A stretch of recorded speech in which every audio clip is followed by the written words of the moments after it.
Assalamu alaikum, I'm Aisha and you're watching Samaa News. Here are today's headlines.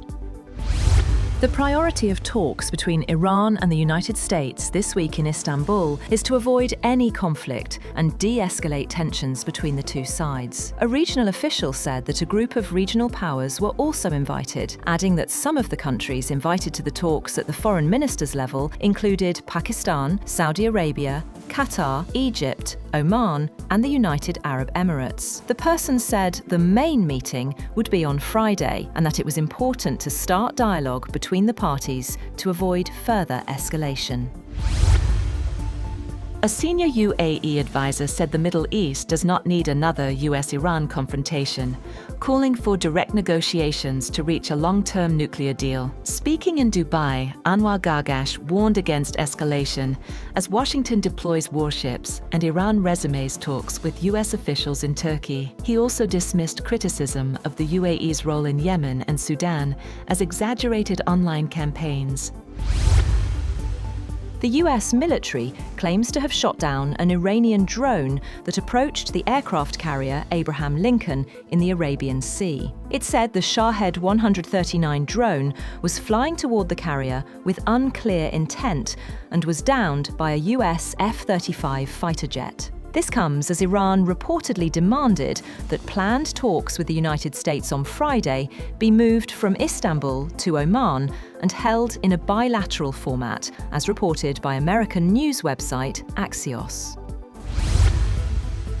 US President Donald Trump confirms talks with Iran following Tehran's announcement that it is ready to negotiate if discussions avoid threats and unreasonable expectations. Iranian President Massoud said talks should protect national interests, while Tehran's foreign ministry emphasized fairness and transparency. Trump highlighted both military preparedness and diplomatic dialogue, with ships deployed to the region as negotiations proceed. Meanwhile, Foreign Minister Abbas Araghchi reiterates that Iran is willing to resume dialogue, emphasizing fairness and respect for Iran's sovereignty and defense programs.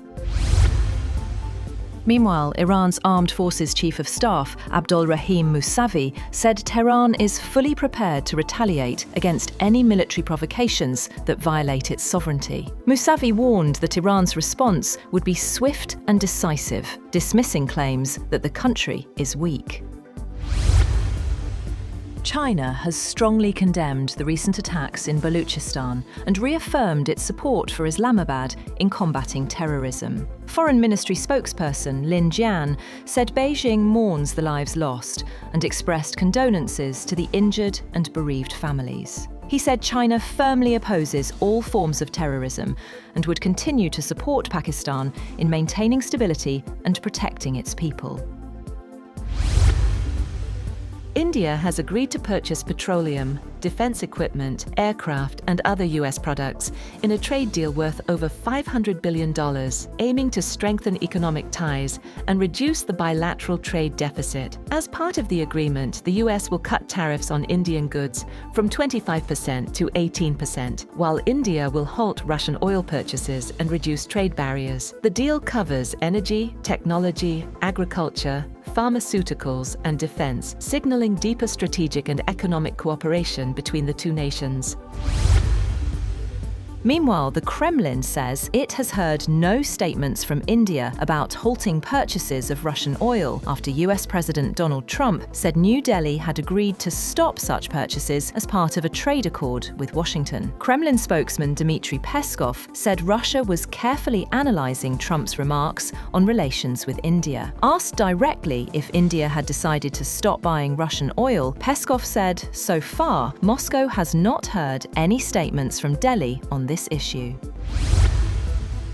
Chinese President Xi Jinping calls for China and Uruguay to work together to advance an equal and orderly multipolar world during talks with Uruguayan President Yamandu Orsi in Beijing, according to officials. Xi said the two nations should promote inclusive economic globalization, benefiting all, signaling Beijing's ambition to expand its influence and support a global order beyond a single dominant power. The leaders also signed cooperation agreements to deepen strategic partnership in areas like trade, science, and environmental cooperation. Orsi's visit, the first by a South American leader to Beijing since a U.S. operation in Venezuela in January, aims to strengthen Uruguay's global standing, attract investment, and boost development, with a delegation of about 150 officials and business figures.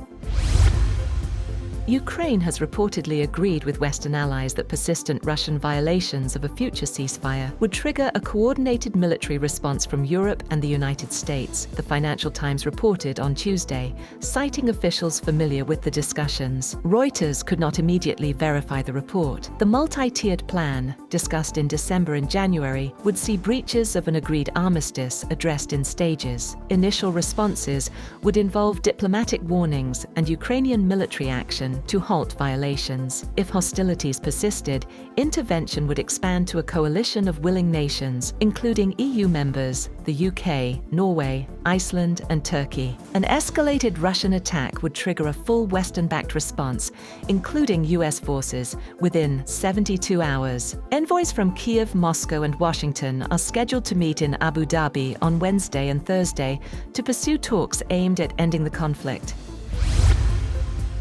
Ukrainian President Volodymyr Zelensky says Russia has ignored ongoing US peace efforts by attacking Ukraine's energy sector overnight. Speaking alongside NATO Secretary-General Mark Rutte, Zelensky said Kyiv would consult Washington on possible consequences for Russia. He said the talks also covered urgent air defense supplies and licenses to produce US weapons in Europe, but gave no details on outcomes.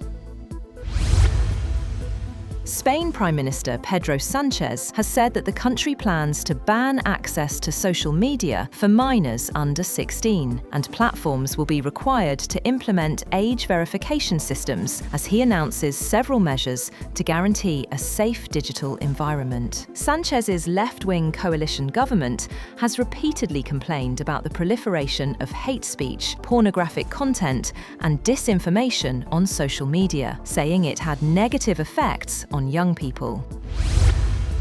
That's all for now. For more updates, visit www.samaa.tv. Thank you for watching Samaa News.